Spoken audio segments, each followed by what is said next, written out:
जी क्यों हो गया यार, पेट पे लात मारेंगे? बिल्कुल। बचपन से क्या है ना, मैंने देखा था कि लालच जितना छोटा करो ना उतना ही अच्छा है। बड़ा आप मेरा फोन ले सकते हैं, मेरा फ्री है अभी, लेकिन आप नेट नहीं ले सकते क्योंकि फिर मैं पासवर्ड शेयर नहीं करूंगा। एक बार भैया जी को पासवर्ड शेयर किया था, 186 GB खत्म कर दिया। देखिएगा, एटम्स एंड मॉलिक्यूल्स चैप्टर कर रहे हैं हम लोग, और बताएंगे अगर किसी को याद हो कि स्लाइड नंबर कहाँ है। बुक लिखा है, बुक मेरी बुक लाइए।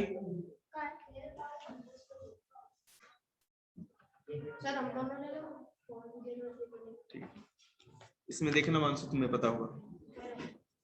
पेज नंबर 110 निकालना पहले, उसके बाद आगे देखना कहाँ है।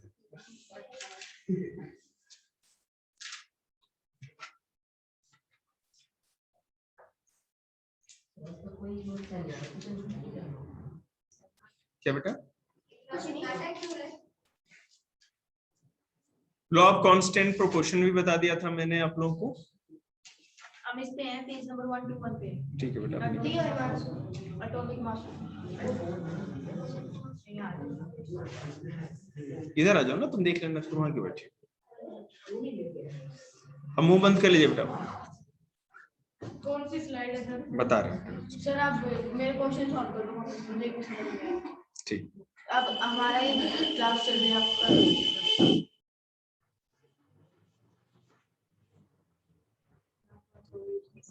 मैंने भेजा तो था, कुछ समझ में कुछ भी नहीं, एक भी नहीं क्वेश्चन समझ में। क्यों? इसमें तो मैंने भेज ही रखा है सर। नहीं आया सर। ठीक। आप सॉल्व करके उस क्वेश्चन का डायरेक्ट आंसर दे दो जिसमें सच में है। तो उसमें ऑप्शन भी थे कुछ, तो वही जो आंसर मैंने बोला वही तो आंसर है उसका जो सॉल्व कर। क्वेश्चन ही मैच नहीं कर रहा आंसर। वो क्वेश्चन नहीं था। नहीं, क्वेश्चन ही मैच नहीं कर रहा जो मैंने इसमें लिखा। अच्छा, 60 नंबर स्लाइड पे एक सेकंड। आंसर तो बहुत लंबा है। 16। चलिए ठीक है, 1 to 1 निकालेंगे। स्लाइड नंबर आपका 17 है। देखिएगा, atomic mass of an element, और ये मैंने थोड़ा बहुत बताया था, लेकिन आगे नहीं गए।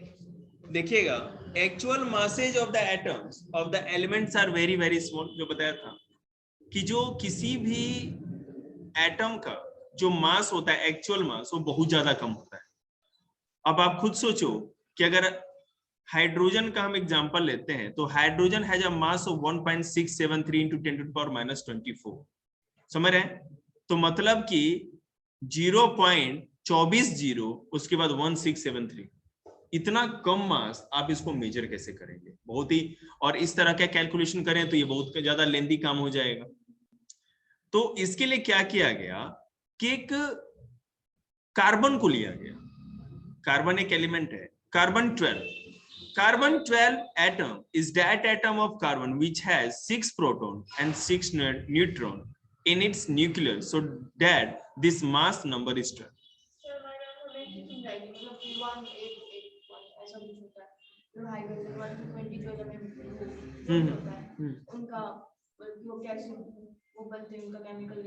तो बताएंगे ना हम, अभी तो हम वहां गए ही नहीं है। नहीं, अभी चैप्टर से हमारा स्टार्ट ना हो सेकंड चैप्टर को उन्हें फर्स्ट चैप्टर की बात तो बात कोई बात नहीं, समझ तो आ गया, लेकिन बताया कि उसका परफेक्ट नहीं है। हाँ, तो आप जब तक परफेक्टली नहीं जानते मतलब कि आप नहीं जानते, बताया तो मैंने अच्छे से। तो आपको समझ में आएगा पूरे से। उनका समझ आया, लेकिन वो जो नेम लिखा था मुझे याद नहीं। कोई बात नहीं। देखिएगा, carbon 12 atom is that atom of carbon which has 6 proton and 6 neutron. Carbon 12 वो एलिमेंट है जिसके अंदर 6 प्रोटॉन और 6 न्यूट्रॉन होते हैं। तो इसका जो मास नंबर होगा वो 12 हो गया। मतलब कि प्रोटॉन और न्यूट्रॉन का जो मास है, एलिमेंट कार्बन एक एलिमेंट है, और कोई भी एलिमेंट का जो एटम बनेगा प्रोटॉन, इलेक्ट्रॉन और न्यूट्रॉन से बना होता है। तो यहाँ पर कार्बन 12 जो है, ये बताया जा रहा है कि कार्बन 12 जो है इसमें 6 प्रोटॉन और 6 न्यूट्रॉन, और उसका मास नंबर 12 है। तो carbon 12 atom has been assigned as atomic mass of exactly 12 atomic mass unit. तो मतलब कि अगर कार्बन 12 की बात करें तो 12 एटॉमिक मास यूनिट के बराबर है। एक एटम का जो मास होगा, अब एक एक एटम का मास निकालना बहुत कॉम्प्लिकेटेड हो जाएगा, तो कार्बन 12 ले लिया गया कि कार्बन 12 एटम, कार्बन 12 जो एलिमेंट है उसके एक एटम का मास जितना होगा उसी से सारे एलिमेंट के एटॉमिक मास को कंपेयर करने का शुरुआत किया गया। अभी मैं आपको समझाता हूँ, देखिए, क्योंकि ये ज्यादा बताएंगे इसमें क्यों है। कार्बन इसलिए लिया गया क्योंकि इसमें इलेक्ट्रॉन प्रोटॉन की जो मात्रा है ना दोनों बराबर है, तो किसी भी तरह कैलकुलेशन में ज्यादा डिफरेंस नहीं होगा, कैलकुलेशन को आसान करने के लिए। अभी देखिए आपको समझाते हैं। Atomic mass unit was earlier written in short as AMU, short form में AMU लिखा जाता है, but this days atomic mass unit is denoted by the letter small u। अब एटॉमिक मास के लिए केवल स्मॉल u हम लोग यूज करते हैं, पहले a। हाँ, this means that a carbon 12 atom has been assigned an atomic mass of exactly 12 u। ठीक है, तो हम कार्बन 12 का एटॉमिक मास क्या कर सकते हैं, 12 u केवल लिख दे स्मॉल में, तो मतलब उसका एटॉमिक मास हो गया। Now, since a carbon 12 atom has been assigned an atomic mass of 12 atomic mass unit, therefore the atomic mass unit should be equal to 1 upon 12th 1/12 the mass of carbon 12 that is। मतलब कि atomic mass unit अब हम क्या मानेंगे, 1 upon 12th the mass of carbon 12 atom। क्या potassium क्या होता है, पोटेशियम एक मेटल है, ठीक है, और मैं आपको बताऊंगा किस तरह के है। This one atomic mass unit 1u is defined as exactly 1/12 of mass of an atom of carbon 12। अब किसी का भी अगर मान लीजिए कि एक एटम का मास पता करना होगा तो उसको 1/12 से मल्टीप्लाई कर देंगे तो पता चल जाएगा। अब जैसे देखिए मैं आपको बताता हूँ, अभी बता रहे, एक सेकंड जी। जैसे मान लो this magnesium element in the form of a ribbon, one atom of magnesium is 24 times heavier than 1/12 of a carbon 12 atoms, so the atomic mass of magnesium is 24 u। अब देखो 2u हो जाएगा, एक second, नहीं उस तरह नहीं। The atomic mass of an element is the relative mass of its atom as compared with the mass of carbon 12 atom taken as 12 unit। The atomic mass of an element indicate the number of time one atom of the element is, क्या लिखा है बेटा बोलना जरा, heavier than 1/12 of a carbon 12 atom। For example, मैं ozone की बात करूं, the ozone gas has 3 oxygen atom। एक ओजोन में O3 होता है, 3 ऑक्सीजन एटम होता है combined together, so ozone exists in the form of O3 molecules। Oxygen ही होता है, ऑक्सीजन के ही 3 एटम होते हैं। Phosphorus element has 4 phosphorus atoms combined together, so phosphorus exists in the form of P4, ठीक है, molecules। Solid sulfur element has 8 sulfur atoms joined together, therefore sulfur exists in the form of S8 molecule, ठीक है। The noble gas like helium, neon, argon and krypton etc exist as single atom, He helium, Ne neon, Ar argon, Kr krypton respectively, so their atoms and molecules are just the same। Most of the elements which exist as solid consist a large cluster of atoms which can be considered to be giant molecules or very big molecules। For example, all the metals consist of giant molecules, or they are represented by their symbols। अब देखो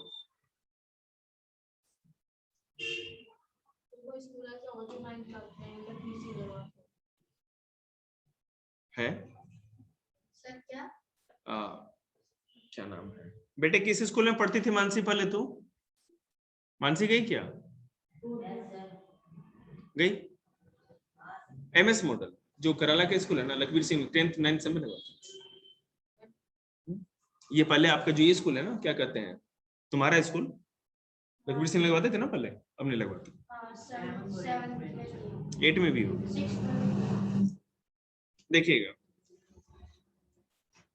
तो carbon के 1/12 हिस्से से उसको compare करते हैं, ठीक है, क्योंकि एक किसी भी जैसे एक एटम जो है वो 1/12 के इक्वल माना जाता है, एक एटॉमिक मास 1/12। तो मान लीजिए यहां पर अगर हम बात करें, the magnesium element in the form of a ribbon, one atom of magnesium 24 times heavier than 12 of the carbon 12। Magnesium कहाँ चला गया, एक सेकंड रुकिए, एक सेकंड। न्यूमेरिकल्स भी आएंगे, बिल्कुल न्यूमेरिकल्स तो आएंगे ही बेटे, न्यूमेरिकल्स इसमें केमिकल इक्वेशन होता है, न्यूमेरिकल्स तो फिजिक्स में आता है ना।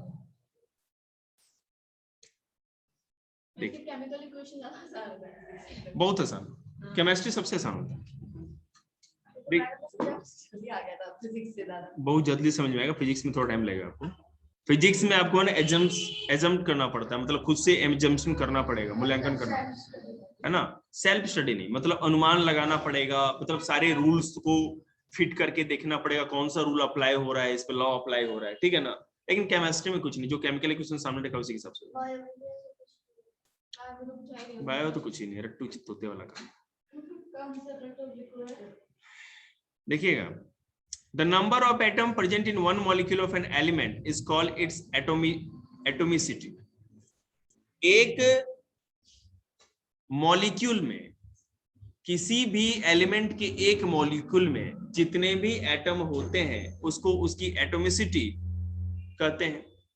अब देखो किस तरह से, जैसे कि helium, argon, krypton, so the atomicity of noble gases is 1। देखिएगा, मतलब कि जिसके अंदर जितने एटम होते हैं एक मॉलिक्यूल में, वो उसकी एटोमिसिटी मतलब एटॉमिक नंबर हो जाता है, समझ रहे हैं। इससे पहले मैंने आप लोग को क्या बताया था, एटॉमिक मास, किसी का भी एटॉमिक मास, ठीक है, कार्बन 12 के एक एटम से कंपेयर करते हैं, उसी के हिसाब से मानते हैं, ठीक है।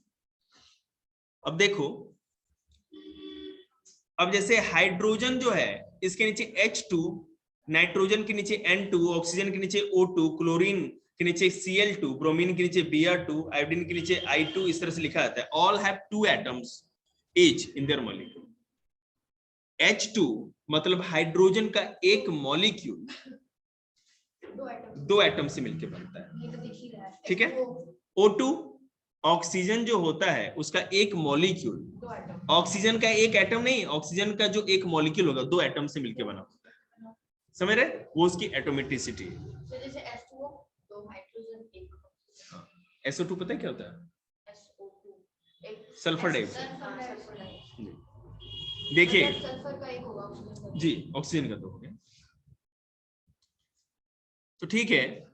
The atomicity of ozone is 3, O3, तो ऑक्सीजन के 3 एटम मिलकर के उसको बनाते हैं, इसलिए बड़े। आपने अब तक बताया जो CO है, कार्बन है, ऑक्सीजन है, किसने पता करा? कार्बन डाइऑक्साइड का पता किसने लगाया था? आज से कार्बन डाइऑक्साइड में एक कार्बन 2 ऑक्सीजन होगा। हाँ, किसने नहीं बेटे, वो फैक्ट्स याद नहीं रहते ना, फैक्ट्स कोई भी आदमी याद नहीं रख सकता, गूगल थोड़ी है। आदमी बस ये याद रख सकता है कॉन्सेप्ट, टीचर कॉन्सेप्ट याद रखते हैं, फैक्ट्स तो मतलब हो जाए कि दिमाग में है तो है, नहीं नहीं तो नहीं, है ना। आइंस्टीन ने भी यही बोला था, उसके हिस्ट्री के टीचर ने बोला ना कि तुमको तो इतना दिमाग है, सब पता है, तो ये पढ़ के लिखे क्यों नहीं, बोले कि इसको क्यों याद करें, जब ये बुक में लिखा है हम कभी भी देख सकते हैं, हमको तो वो पढ़ना चाहिए ना। आप लोग ये डायलॉग मत मार देना, मास्टर पास फेल कर देगा, ठीक है ना, कि हमको तो वो पढ़ना चाहिए ना जो कि पता नहीं। बिल्कुल सही बात है, तो वैज्ञानिक लोग तो ऐसी ही बात करते हैं। समझो आप कह रहे थे जो आइंस्टाइन की थ्योरी है, उन्होंने फाइंड कर दी और आइंस्टाइन ने बताई नहीं थी और किसी साइंटिस्ट ने बताई नहीं, तो अब भी क्यों फाइंड कर रहे थे आइंस्टाइन की थ्योरी? आइंस्टीन की थ्योरी को प्रूफ करने की कोशिश कर रहे हैं, क्योंकि उनके अधिक तो पहले भी हो चुकी है, नहीं हुई है, जितनी भी थ्योरियां दी गई हैं, मैक्सिमम नंबर ऑफ थ्योरी अभी प्रूफ नहीं हुई बेटे, इसलिए उस पे क्या कहते हैं, प्रूफ करने की कोशिश की जाती है। सोचो, अच्छा लड़िए मत, आइंस्टीन तो मर गए, हम लोग क्यों लड़े, याद नहीं मेरे, सेकेंड वर्ल्ड वॉर के बाद मरे थे, जो जर्मनी की वो सेंस करा दीजिए बेटे, बहुत समय बर्बाद हो गया। एजुकेशन है, मैं बता दूं वो रट्टू तोते वाली है वैसी है। नहीं बिल्कुल नहीं, जर्मनी स्किल डेवलपमेंट में यूरोप में सबसे आगे, आप सोच भी नहीं सकते जर्मनी कितना ज्यादा है। आइंस्टाइन की बातों पे आइंस्टीन का कुछ मतलब नहीं है इसके लिए, ऐसा कुछ नहीं है, आइंस्टीन तो कब के मर गए। जर्मनी कितनी बार गिरी, पटकी, उठी, सब कुछ हुआ। अभी यूरोप के मैक्सिमम कंट्रीज जो भी है ना, वो रट्टू तोते वाली कहीं भी एजुकेशन है ही नहीं, ठीक है ना। ये रट्टू तोते वाले है ना, ये जो डेवलपिंग कंट्री जो वहां पे है, ये अंडर डेवलप कंट्री में चलता है। एडवांस कंट्री कुछ एडवांस बनाएगा, ये क्यों रटवाएगा, कब पर कभी नहीं। सब लैपटॉप लेके जाते हैं, लैपटॉप खुली हुई है, सब कुछ पढ़ते हैं एकदम अच्छे से, प्रैक्टिकल एजुकेशन, बच्चों को समझ में आना चाहिए हर चीज। इंडिया यूरोप नहीं है ना। नहीं, इंडिया में देखिए, इंडिया में हर प्रॉब्लम का जो सबसे बड़ा कारण यहाँ की बहुत बड़ी पॉपुलेशन। हमारे पास रिसोर्स कम थोड़ी है, रिसोर्सेज बहुत ज्यादा है। लेकिन एक बात बताओ, इंडिया में गरीब लोगों का जो बोझ धोके चल रहा है ना, आप सोचिए सरकार का कितना बजट का पैसा गरीबों को के लिए चला जाता है। और ये गरीबी का सबसे बड़ा कारण क्या है? बड़ा पॉपुलेशन। रिसोर्सेज कैसे, कहां से धरती को चीर के ले आओगे क्या? रिसोर्सेज का भी तो एक औकात ही है ना। आप रिसोर्सेज को एक्सप्लोर कर सकते, बना थोड़ी सकते हैं। जैसे कि हमारी एक स्टेट है, उसके लिए अलग जो मुख्यमंत्री होता है, उसको अपने स्टेट के बारे में अच्छा ज्यादा सोच रहे हैं, तब भी हो सकता है। होता है, साउथ इंडिया में बहुत अच्छा है। आपको पता है केरला में एजुकेशन कितना अच्छा है? बहुत बेस्ट है केरला में तो भाई, मतलब एजुकेशन रेट भी अच्छा है। और वहाँ एजुकेशन प्लस माइनस करके केवल 10 बता देने वाले नहीं है, सच में एजुकेटेड लोग। केरला का एक स्कूल है जहाँ 3 जो दोनों हाथ से बच्चे लिख सकते हैं, उल्टे सीधे, और दो अलग अलग लैंग्वेजेस लिख सकते हैं एक साथ। और वहाँ पे सिर्फ अभी पढ़ते हैं बच्चे 100 और 100 के बच्चे। ऐसे भी बहुत कम है जो दोनों हाथों से लिख सकते हैं। मॉलिक्यूल्स ऑफ कंपाउंड्स, अब देखिएगा, कोई अगर कंपाउंड की अगर हम बात करें तो उसके मॉलिक्यूल्स में क्या होता है वो देखते हैं। The molecules of a compound contains two different type of atom chemically combined together. For example, hydrogen chloride is a compound, ठीक है। हाइड्रोजन के अंदर जब क्लोरीन मिक्स होता है, हाइड्रोजन और क्लोरीन दोनों एक साथ जुड़े होते हैं तो हाइड्रोजन क्लोराइड HCl। वाटर, आपको पता है हाइड्रोजन और वाटर जब दोनों जुड़ जाते हैं तो वाटर हो जाता है। कार्बन डाइऑक्साइड, कार्बन और वाटर जुड़ जाता है तो वाटर होता है। मतलब ऐसा कंपाउंड या मिक्सचर, ठीक है, जिसमें एक से अधिक टाइप के एटम्स हो, दो अलग अलग टाइप के एटम्स जब जुड़ते हैं और जो चीज बनता है तो उसको कंपाउंड ऑफ मॉलिक्यूल कहा जाता है। अब देखो मैं आपको समझाता हूं, क्या समझाना, समझाई दी। A compound which consists of molecule is called a molecular compound. ऐसा कंपाउंड जो मॉलिक्यूल कंटेन करके रखता है उसको मॉलिक्यूलर कंपाउंड कहते हैं। जैसे कि हाइड्रोजन क्लोराइड में हाइड्रोजन का और क्लोरीन का दोनों का कंपाउंड है, ठीक है ना। इसलिए हम लोग उसको क्या कहते हैं कि केमिकल कंपाउंड, मॉलिक्यूलर कंपाउंड कहेंगे। कार्बन डाइऑक्साइड हो गया, सल्फर डाइऑक्साइड हो गया, मीथेन हो गया, अमोनिया, ये सारी चीजें हो गई। केमिकल फॉर्मूला ये है सबसे अधिक मजेदार चीज। अब हुआ chemistry start. A chemical formula represents the composition of a molecule of the substance in terms of the symbol of the element present in the molecules, ठीक है। केमिकल फॉर्मूला क्या है कि a chemical formula represent the composition of a molecule। कोई भी एक कोई chemical reaction अगर होता है, दो केमिकल एक साथ रिएक्ट करते हैं तो जो उनके मॉलिक्यूल्स जो रिएक्ट करते हैं उसको फॉर्मूला के रूप में दिखाना, प्रेजेंट करने की बात होती है। कोई भी केमिकल रिएक्शन को दिखाना ही, शो करना कि किस तरह से केमिकल रिएक्शन हो रहा है, वही केमिकल फॉर्मूला उसी तरह से बनता है। अब देखो, अगर हम केवल पहले एलिमेंट की बात करते हैं, एलिमेंट जान ही रहे हैं आप, ऑक्सीजन है, कार्बन है, मतलब आपको पता ही है। तो the chemical formula of an element is a statement of the composition of its molecules in which symbol tell us the element and the subscript lower figure tell us how many atoms are present in a molecule। अगर आप carbon dioxide की, sorry क्या element, अगर मान लीजिए आप oxygen की बात करें तो हमें पता है O2, मतलब कि इसमें दो एटम मिलकर के बना रहे हैं, यही उसका केमिकल फॉर्मूला हो गया, है ना, एलिमेंट का फॉर्मूला। हाइड्रोजन की बात करें तो आपको पता है हाइड्रोजन का एक एटम होता है, एटोमिसिटी एक होती है, मतलब उसमें नंबर ऑफ एटम एक ही होते हैं। सर मतलब क्लियर करते संकेत कर देंगे सब्जेक्ट तो उसमें केमिकल फार्मूला लिख के दिखाना। बिल्कुल, आपको इस चैप्टर में केमिकल फॉर्मूला छोड़कर कुछ आना ही नहीं है, थ्योरी थोड़ी आनी है कुछ भी, समझ रहे हैं ना? टेक्निकल चैप्टर है 3rd और 4th। ये थ्योरी ज्यादा मुश्किल हो जाती है, थ्योरी कुछ भी नहीं है बेटे, थ्योरी इज लड्डू। मुश्किल हो जाती है लिखने में। करिए प्रैक्टिस। मैडम नंबर नहीं देती ना थ्योरी को। तो याद रखिएगा, मैं सब तरीके बताऊंगा। अभी सेकंड टर्म का सर आपको पता क्या होता है, अगर हम मैप बनाकर उसको छोटा सा आंसर देते हैं, मैडम 5 में से 5 देंगे और वही 5 लाइन के आंसर पूरी डिटेल दे देना। ये तो बात है ही, बिल्कुल। आपके डिटेलिंग से कुछ नहीं होता है ना, क्योंकि आपने अपने आंसर को प्रेजेंट, अच्छा प्रेजेंटेशन भी तो होती है ना, वो प्रेजेंटेशन ही मेन है। आप केमिस्ट्री पढ़ रहे हो, वहां पे कोई केमिकल इक्वेशन नहीं लिखे, सीधे केवल गाना लिख के आ गए, तो थोड़ी नंबर मिलेगा। देखिए अब आगे देखते हैं। जैसे molecular formula of some common element, hydrogen का H2, नाइट्रोजन का N2, ऑक्सीजन का O2, क्लोरीन का Cl2, bromine Br2, iodine, phosphorus, sulphur, sulphur का S8, फास्फोरस का pH। मतलब कि ये जितने भी एलिमेंट्स के मैंने नाम लिए, उसका अगर एक मॉलिक्यूल अगर आप लोगे तो उसमें हाइड्रोजन में 2 होंगे, ठीक है, नाइट्रोजन में 2 होंगे, ऑक्सीजन में 2, क्लोरीन में 2, ब्रोमीन में 2, आयोडीन में 2, फास्फोरस में 4 और सल्फर में 8। 8 S8, ठीक है। मतलब कि अगर सल्फर का एक मॉलिक्यूल, एक छोटा सा हिस्सा बनाएंगे तो सल्फर के 8 एटम मिलेंगे, तब जाके उसका एक मॉलिक्यूल बनेगा। क्लियर है? ऑक्सीजन मतलब ज्यादा भारी है क्या सल्फर? जी बेटे, ऑक्सीजन ज्यादा भारी है क्या सल्फर? सबसे ज्यादा वेटेड मतलब कि गैस ऐसी कौन सी है? हाँ, आप ये कह सकते हो कि ऑक्सीजन और नाइट्रोजन ही सबसे अधिक भारी है। हैवी गैसेस यही है ना, इसलिए लोअर एटमॉस्फेयर में। हल्की बेटे, सबसे हल्की हीलियम है, हाइड्रोजन है, क्रिप्टॉन है, जेनॉन है, नियोन है, ओजोन, ये सारे सबसे हल्की हीलियम ही है। देखिएगा, the chemical formula of a compound, यार उससे ज्यादा तुम्हारे आवाज से दिक्कत होती है हंसने से। अभी बेटे 40 हो रहा है,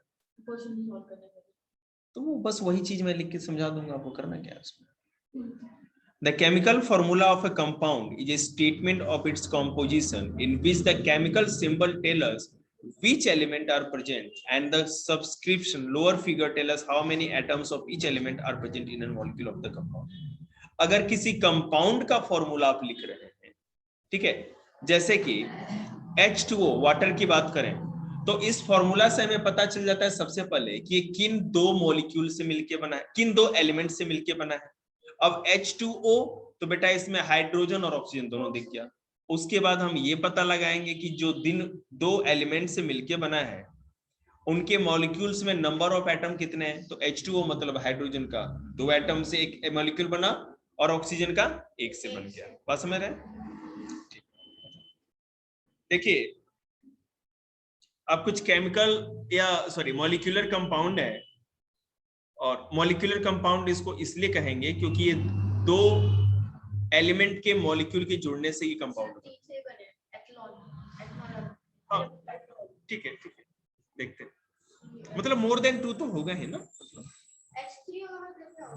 किसका H3O? हमने तो आज तक सुना नहीं है, आप ही से सुना है मैंने। कुछ भी, कहीं जहर बन गया तो। वाटर H2O, इसमें element hydrogen, oxygen, carbon dioxide CO2, sulphur dioxide SO2, ammonia. ये सब याद कर लीजिएगा, अलग नोट्स पर लिख लीजिएगा सारे। Sulphur dioxide SO2, ammonia NH3, methane CH4, alcohol या एथनॉल C2H5OH। बिल्कुल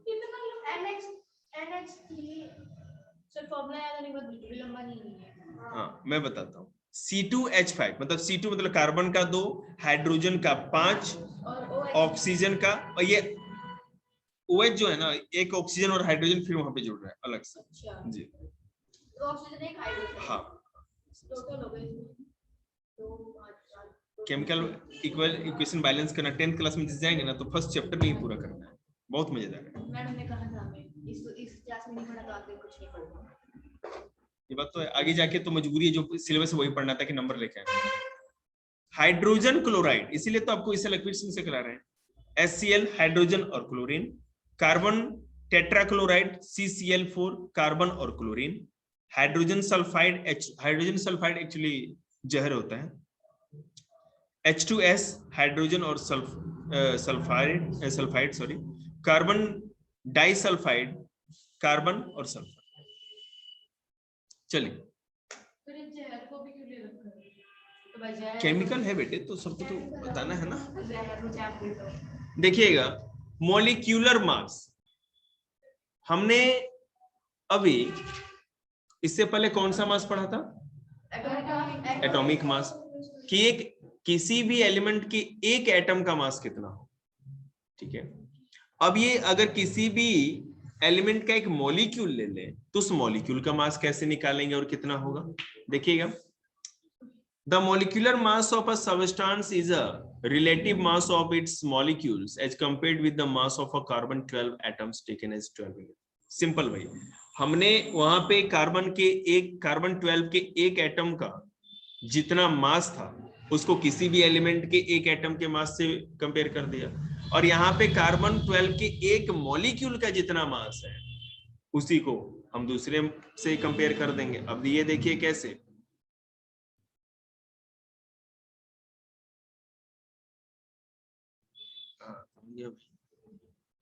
for example the molecular mass of hydrogen is 2, hydrogen का मोलिकुलर मास कितना होगा? 2 होता है, हमें पता है ना, क्योंकि हाइड्रोजन 2 एटम से मिलके बना होता है। हाँ, अगर हमें बोलने दें, which means that a molecules of hydrogen is 2 times heavier than 1/12 of a carbon 12 atoms. ठीक है, इसका मतलब कार्बन 12 एटम से 2 टाइम्स ज्यादा है 1/12 से। This molecular mass express in the atomic mass unit U, molecular mass को भी स्मॉल u से ही डिनोट करते हैं। अब ये मॉलिक्यूलर मास को कैलकुलेशन कैसे करेंगे, कैलकुलेट कैसे करेंगे? बिल्कुल नहीं, हम बोलने ही नहीं देंगे आपको। थैंक यू, पैसा लिए हैं फिर कुछ बच्चा इधर उधर हो गया तो। अब देखिएगा, मान लो कि mass of hydrogen atom equal to 1U, हमें पता है एक एटम जो होगा हाइड्रोजन का, H2O का निकालना है इसलिए हम 2 हाइड्रोजन, हाँ एक सेकेंड, H2O का, ठीक है। अब यहाँ पे हाइड्रोजन का 1 है, mass of 2 hydrogen atom 2 into 1, ठीक है, मतलब 2U। Mass of oxygen atom 16U होता है, ठीक है। वो सब हमको याद करना पड़ता है, वो सब दिया रहता है, बिल्कुल। तो ऑक्सीजन का जो एटॉमिक मास होता है 16U होता है, और यहां पर देखिए हमको क्या करना है, हमने H2O लिया है, तो हाइड्रोजन का 2 एटॉमिक मास मतलब कितना हो गया? 2, और ऑक्सीजन का 1 16, तो उस दोनों को प्लस कर देंगे पावर, हाँ, तो 18U is the molecular mass of water. Simple है, कुछ भी नहीं, मतलब चीटी मत।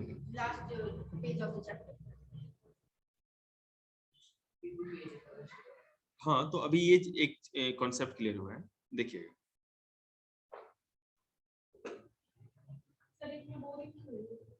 बोरिंग इतना इंटरेस्टिंग था, इतने मजे आ रहा नहीं। हाँ, आप लोग अपना ध्यान बस यहाँ रखिए, दूसरे की चिंता मत करिए।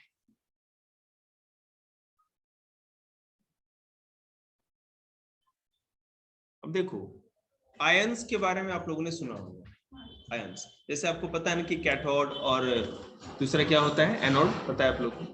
आयंस पॉजिटिव नेगेटिव ये सब भी होते हैं, है ना, ठीक है। अब किसी भी केमिकल इक्वेशन में हम लोगों को आयंस के बारे में अच्छे से जानकारी होनी चाहिए, ठीक है, क्योंकि केमिकल इक्वेशन तभी होगा जब दोनों के बीच में अपोजिट कुछ ना कुछ चार्जेस होंगे, तभी तो एक दूसरे से रिएक्ट करेंगे, क्योंकि सेम चार्जेस वाले कोई भी एलिमेंट या कोई भी चीजें क्या होती है, एक दूसरे से रिएक्ट नहीं करती। देखते हैं कौन समझा रहा था।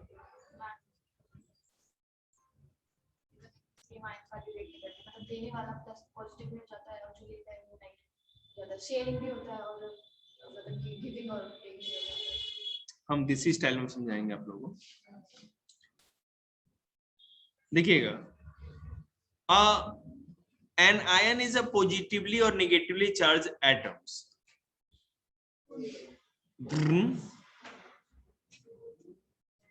यार तुम कुछ खाने का लाओ यार, मुझे बहुत भूख लगी है।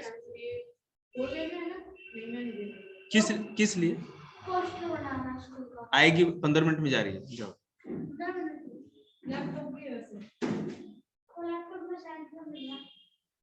सेंड कर दो लैपटॉप में, यहीं से।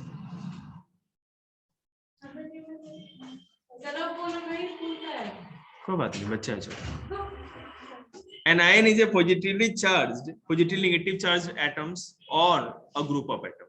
किसी भी एलिमेंट का, या कोई जो एटम होता है, एलिमेंट में एटम्स होते हैं, या तो पॉजिटिव में होंगे नहीं तो नेगेटिव में होंगे।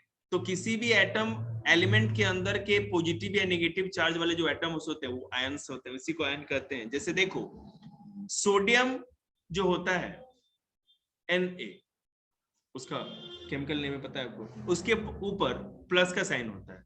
और जैसा कि मैंने 10th क्लास को बताया, आप लोग भी सुन ही लीजिए, जितना भी मेटल होता है सारा का सारा पॉजिटिव चार्ज वाला होता है, एक लाइन की बात। और जितना भी नॉन मेटल होता है नेगेटिव चार्ज वाला होता है, ठीक है ना। जो भी एटम होगा वो पॉजिटिव चार्ज होगा उसके ऊपर, और जो भी नॉन मेटल होगा वो नेगेटिव चार्ज वाला होगा। इसी से बात क्लियर हो जाएगी, इस बात को कभी मत भूलिएगा। मेटल पॉजिटिव चार्ज वाले होते हैं, कॉपर, गोल्ड, सिल्वर, तभी तो करंट लग जाए है, समझ रहे हैं ना। और जितना भी नॉन मेटल होता है वो नेगेटिव चार्ज वाला होता है। इसीलिए इस प्लास्टिक को लीजिए और बिजली में सटा दीजिए, आपको करंट नहीं लगेगा। लेकिन कोई भी मेटल लीजिए, आपको करंट लगेगा। वो तो आप लगा के देखिए, आपको पता चलेगा क्या बनेंगे आप। ठीक है, इसको बाद में करा देंगे।